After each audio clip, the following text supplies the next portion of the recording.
Camerounaises, Camerounais, mes chers compatriotes, ɓiɓɓe lesdi Cameroun rewɓe e worɓe wondiɗiraɓe am yidiɗiraɓe hitande nde ɗo bo oppere nde coronavirus haala muɗum ha nder lesɗe e duniyaru laati ɗum honde woore ko tawete nder hakkiloji.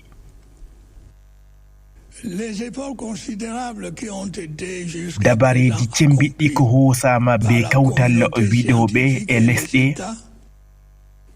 ha jotta fuu heɓay darnugo nyawmuɗo. Be juutugo wakkati ɗum laari ngilngu ngu ɗo waylita bo be jonde nokkuje.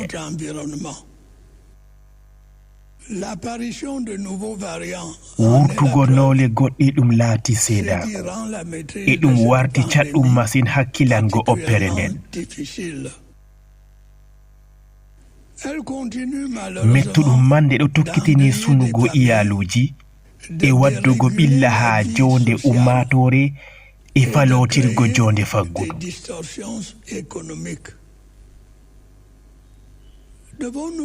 Ngam majum hani itten tammude na nasten seko ɗum laatay non. Banko tariha andini en oppere nde wonay arandere e nde wonay bila seko bo ragarere ha jonde ummatore ko yiɗi.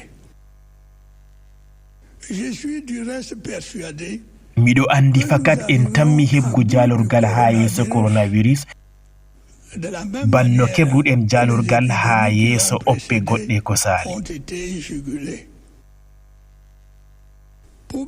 Hagal am wala dabare haka tammimi accugo ngam habdugo ha boɗum darna sankitgo nyawguɗo ha nder lesdi meɗen wonna hunde on gonɗinade. Dabareji ɗi faddugo ko dawla jo'ini hokki jawabuji getteteɗi. Hande duuɓi ɗiɗi ɗi walliti en be yakugo yonkiji e darnugo bo sankitgo COVID-19 ha nder lesdi meɗen. E hani tokkitinego ɗum yiɗi ma fahin ɓedde yeeso ngam boften ruɗɗitirgo ngilngu ngu laatingu kallongu. E ɗum kanduɗum bo fahin no bila mbargo jokke tokkitinki ɗowtango sharɗiji ɗi sewaku e dabareji ɗin ngam faddugo ban waɗugo sabakare ha yaasi daytotirgo hakkunde ummatore. Be yigo hallende ngilngu ngunno ƴarol laati bo bila seko faddorde fembinde ko ɓeddama. Ha ɗuɗɗum ko yi'ete waɗugo ƴarol ngollo timmijiɗi ngollo ɗo wallita ha faddugo ɓillaji kalluɗi ɗi nyawguɗo e ko laati ɓurna man fu mbarojum. Dalila man on miɗo ƴama ha kala ko moye fu yahugo ƴara bilanango bolle goɗɗe pewnaɗe ko sankitite ha laabi ɗi réseaux sociaux gal ko larani ƴarol faddugo coronavirus. Ngam man to ɗum hawti anniyaji ɗi hoosama ngam faddugo e nonno be ƴarol ngol en poti en ta'a sengotirgo daaɓotiral ngilngu ngun e en kefta be jawɗum ngendam meɗen boɗɗam. Yidiɗiraɓe am wondiɗiraɓe tokkitingo ɓillaji ɗi jamu ɓandu dalila oppere COVID-19 haɗay en bo watugo hakkilo ha taskaramji meɗen ko kosuɗen nder dabareji cembiɗɗi ɗi ɓantal ko en koosi hakkunde hitande 2020 yottugo hitande 2030. Ko ngam jawabuji ɗin mettuɗi hagal wakkere nde faggudu bo en tokkitini bila mbargo jokke ha kuuɗe meɗen cembiɗɗe albarka hangare meɗen e be wallinde nastugo ceede ko luutiɗe pitirol be anniyaji bo goɗɗi cembiɗɗi ko ɓeddata jahargal e ceede meɗen be wallinde kuuɗiɗɗiraɓe meɗen ngam ɓantal. Anniyaji ɗin ko joƴƴinama haagal taskaram ceede sakko magal wakere nde jomorgol e duwan.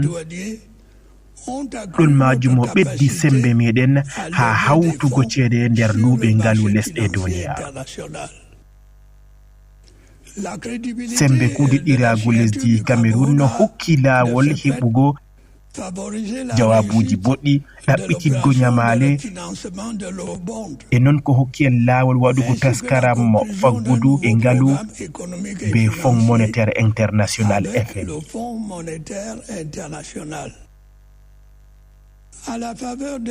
Be wallinde taskaram ceede ɗen ko hawtama ha nder e yaasi leddi e non be ceede ɗen ɗuɗɗe ko waɗama hokki bo laawol timmitingo taskaramji cembiɗɗi ha yebre arandere. Nder suurawol ngol ɗum kanduɗum andingo nder maaji timmingo yebre arandere laawol autoroute Yaoundé Simalen,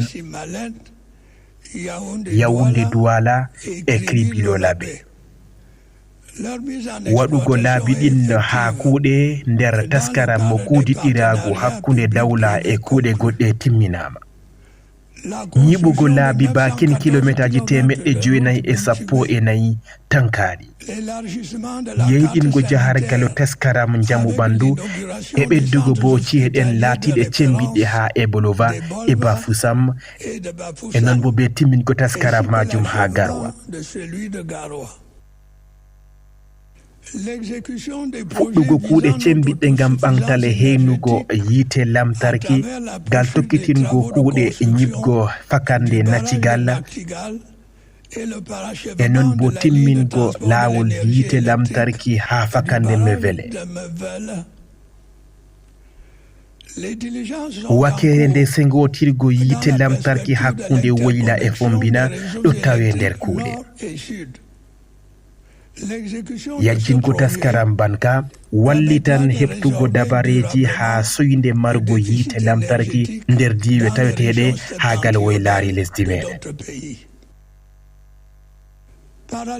Be jadal ɗon majum nder wakkatire nde jahargal faggudu laati caɗɗum masino be dalila oppere nde COVID-19 hani ɗum mo tokkitina bo sembiɗingo e daɗotiral wakkere nde laaranayi dawla.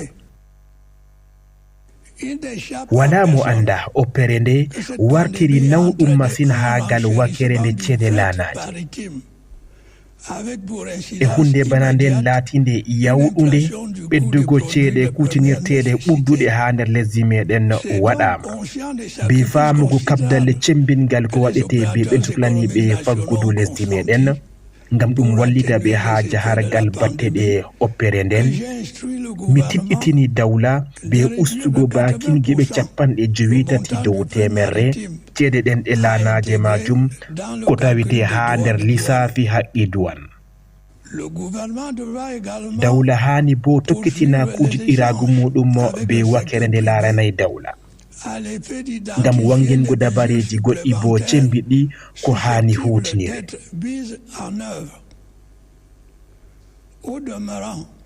E ha ko tokki hani en darta no ustirten nastingo kuuje e non ɓeddugo wurtingo ɗe be ɗuɗɗingo kuuɗe meɗen ha nder lesdi ngam en giɗi e jotta anniyaka ka ɓantal. Be sababu hunde banden hani bo gaɗen dede no ɗon majum mo ɓantire be sembe e boɗɗum be kawtal kala ko moye fuu e non ko hokkata bo laabiɗi kuuɗe sakko ma ha derke en meɗen. Derke'en ɓen laatiɓe kamɓe on no marata keɓal majum ha dedei taskaramji ɗin ko joƴƴinten ha gal bakkeje feere feere. Anniyaji ɗin ko kosuɗen hokkan en laawol ngam mo sembiɗingo iftande faggudu meɗen e ɗum yotta ha dedei geɓe 4 picce ɗiɗi dow temerre ha hitande 2022. waran ɗum ɓura hitande ujune ɗiɗi e nogas e goo ko ɗo tawe be bakin geɓe tati piccalle joweego dow temerre. Sappande cembinde bana nden be yela heɓugo ɓangal cembingal nder lesɗe duniyaaru ha jonde wonde andinama be kawteɗen e lesɗe duniyaaru marɗe laawol waɗgo hunde bana nden. Lesdi meɗen ɗum mari dalila ngam heɓugo riba majum. Wondiɗiraɓe am yidiɗiraɓe, be ɓillaji ɗin ko lesdi meɗen ɗo yiida, en gejjitay bo be ɗaɓɓititgo mangu meɗen ha nder lesɗe duniya. Yerduwe ko lesdi Cameroun no mari ha kuudiɗiraɓe muɗum ɗum laati jawabu kuuɗe cembiɗɗe komin gaɗata kala nde weeti fuu, ngam lesdi Cameroun laata ɗum lesdi ndi jonde jam e de'ende ban ko ɗum wowino. Ngam majum min ɓedditiɗal ngam jonde jam e kisal wona ha nder lesdi ndi. Ɓillaji seɗɗa ɗi Boko Haram ko heɓama ha nder lebbi ga'enji ɗin ha diwalu Seɓato Woyla fotti be darande cembiɗɗe soja en meɗen.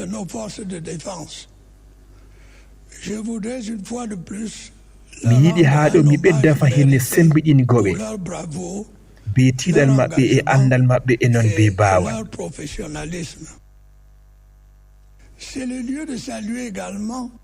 Ɗum wakkatire on bo nde kawtal sembe lesdi e ummatore doka en ko ɗo wallita be tiiɗal be hangare ha ɗum yottina taskaramji be aynugo ummatore.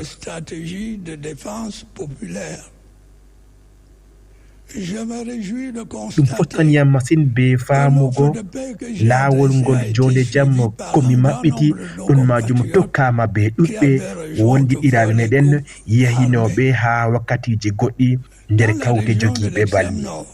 Ha nder diwalu Seɓato Woyla ɗuɗɓe ɓe Boko Haram joɗɗini balmi ɓe kositama be calɗi ɗin suklananɗi joɗɗingo balmi hawtugo e non bo lornugo ɓe nder jonde ummatore. E ɗum laati bannin majum bo ha diwe Woyla hirnange e fombina hirnange. Ha ɗon majum ɗum ɗo tokkitini jaɓɓugo ɓen jogiiɓe balmino. E be man fuu ɗum ɗo tawi fahin be ɗuɗɓe wondiɗiraɓe meɗen taweteɓe ha gal wakkere nde jogiiɓe balmi. Ɓe ɗo tokkitini waɗugo kuuɗe ɗen ñidduɗe, waɗugo toñaɗɗe be balmi pettanɗe e ko nandi e majum ha dow ummatore nde wala balmi.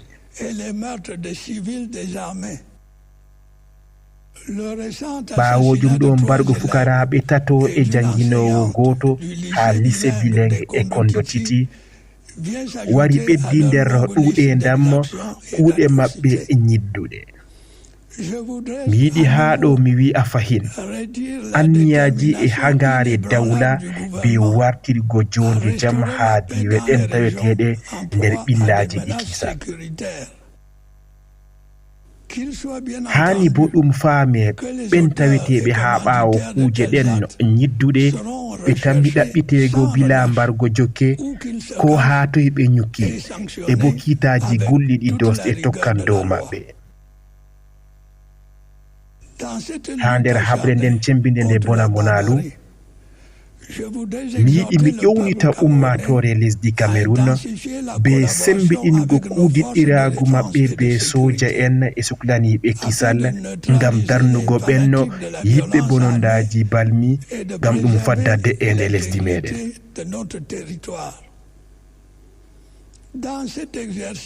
Dow kuugal ngal cembingal ngal faddugo soja en e ummatore ɗuɗɓe wondiɗiraɓe meɗen no soyi yonki ha babeɗe kaɓe.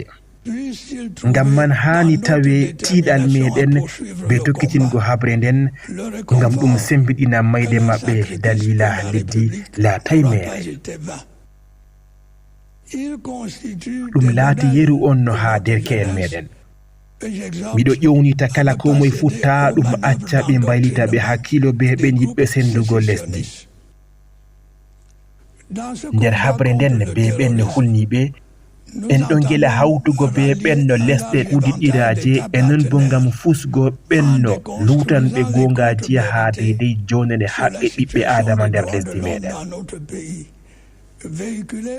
sankitanɓe kubaruji ɗi nder les e duniyaru be woɓɓe taweteɓe nder lesdi Cameroun.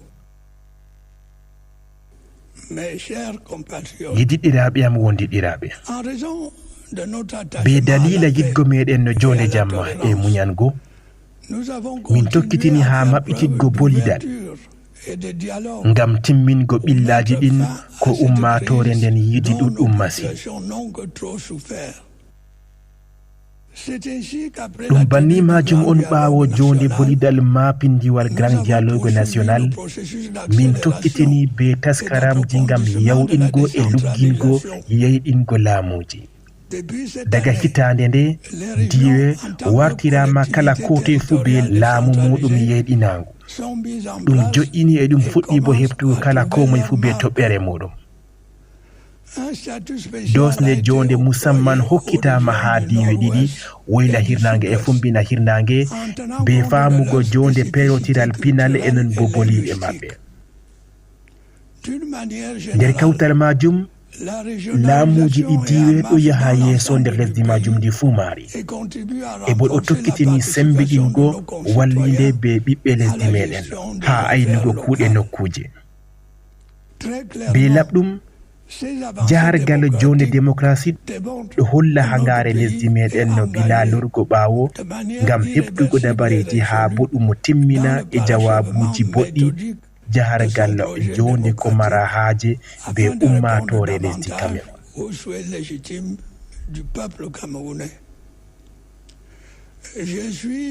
miɗo andi bo kala komoye fu yiɗi yiigo ɗum yaha be jawal ɓura banno gonɗen,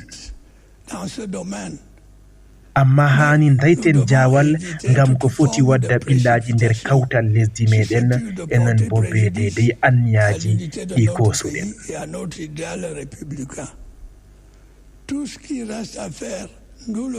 e ko lutti waɗe kam sey en mbata hakkilo, en kabda en cembiɗine konoye fuu bolidal kawtal ngal e tokkitingal hakkunde meɗen be buttuli feere feere ha nder lesdi ndin ngam habdugo yeyɗina lesdi meɗen. yidiɗiraɓe am wondiɗiraɓe, en gi ha ga e jum ɗo waɗugo kuje feere feere ko hollata bo soyde yiɗgo leddi e waɗugo boliɗe goɗɗe ɗe ngaygu be sankititgo vidéoji mettuɗi kalluɗi ɗi kandayma holle ko mettinta ɓerɗe nder kawtal jonde lesdi. nder jayle ko ha laabi ɗi réseaux sociaux waɗugo kubaruji pewnaɗi e lutotirɗi be gonga ɓeddi daytingo ummatoje meɗen ha dow kubaruji boɗɗi laatinoɗi bo cembiɗɗi ha jonde meɗen.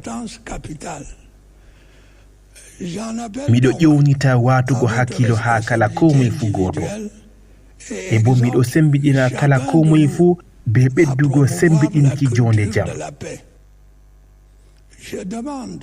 miɗo ƴama dawla be ɓeddugo famtingo kala wakkere fuu ha jonde meɗen dow no hutinirte laabi ɗi réseaux sociaux.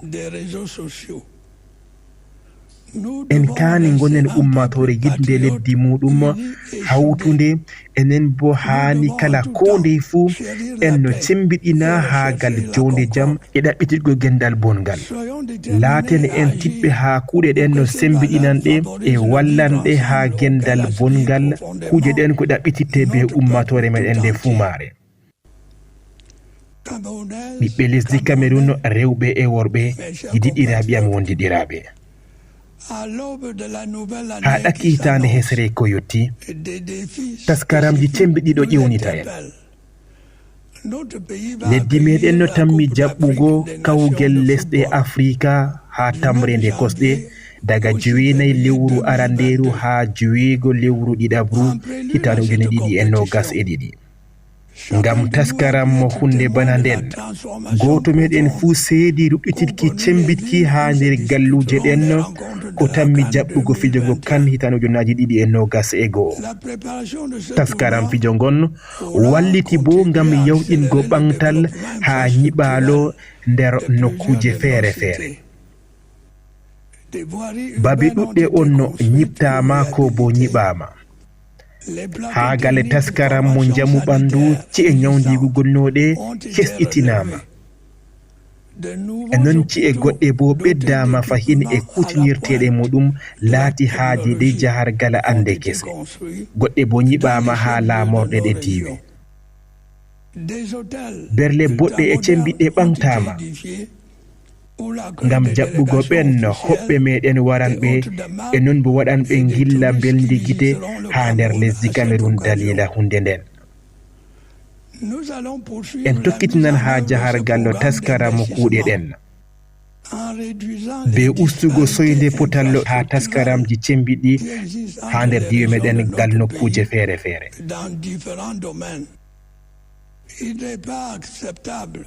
ɗum handay diwe goɗɗe tamma ɗe gejjitama ha dow lawol e non goɗɗe bo ɗon jaha yeeso ngam majum on mi hoosi anniya ngam waɗugo jangirle towɗe ha diwe tati lesdi meɗen ko wala jangirle towɗe majum ɗum laati diwal funange woyla e non bo diwal fombina e taskaramji goɗɗi bo tokkitinte sakko ma ha gal ko larani dalde piroje gal kuuɗe cembiɗe e non bo laabi ngam kala diwal fu laata ɗum dangarangal ɓankal yo to ha kuje ɗen ɗe gaɗe ɗum handani en ɓeddugo mboɗiri ka kuuɗe ha jahargal ngalu lesdi meɗen be haɓugo e mbuñaari e non bo wujjugo ceede ɗe dawla e ngam majum kala on anditaɗo be soyde mboɗirka rufugo ceede ɗe dawla ko bo marugo risku ngu handay ɓen man tanmi giidugo be batte jahargal kiita ko jo'inama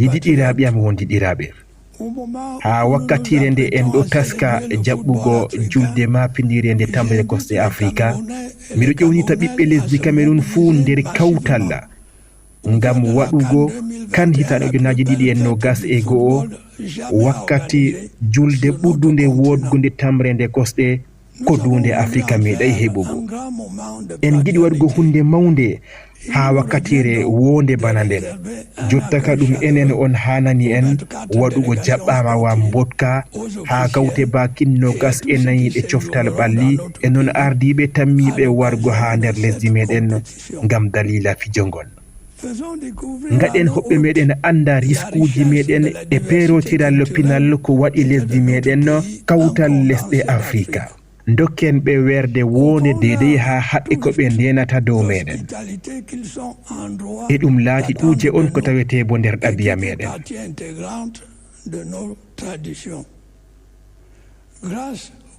albarka risku ummatore meɗen tiiɗal hangare maare en kabdi en caali ɓillaji ɗuɓɓi nder hitande nden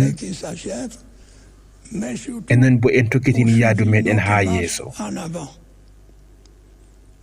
bana leddi mapindiri en dolama e ɗum wakkatire on bonde siftonorgo lesɗe duniyaru en laati ummatore nden kawtunde nde jalatake fotinde margo hakkilo daɗotiral banko sali ko hokki en no bo laawol heɓugo jalorgal ha kaɓe cembiɗe mi fotay mi timmina bila ƴammugo ɓen cembiɗɓe ɓe jagaji ɗi jalatake lesdi meɗen laatugo cembiɗɓe ɓurduɓe ha kikiɗere joweego lewru ɗiɗabru witanogene ɗiɗi en nogas e ɗiɗi julde nden timmine nder mboɗirka kollen en poti dede no hani e ciftonoren lesɗe duniyaru en laati lesdi mapindiri seynore ha hitanogene ɗiɗi en nogas e ɗiɗi ha kala ko moye fu ngendam ha tutawal ngendam ha lesdi Cameroun